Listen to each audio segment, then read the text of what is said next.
জঙ্গল ডিঙিয়ে সোজা বাড়ি ফিরে যাব।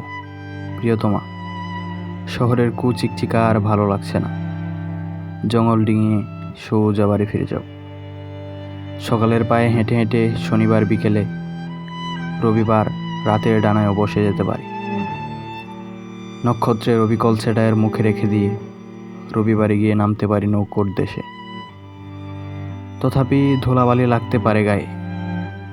পশ্চিমের সুবাতাস নাকে টেনে নিয়ে আচমন, পানাহার, গ্রাম্য তরিকায়। দুখানি পেঁয়াজ কুচি কাটা টেবিলে বসার ব্যবস্থায় আছে মোট একটি মোড়া।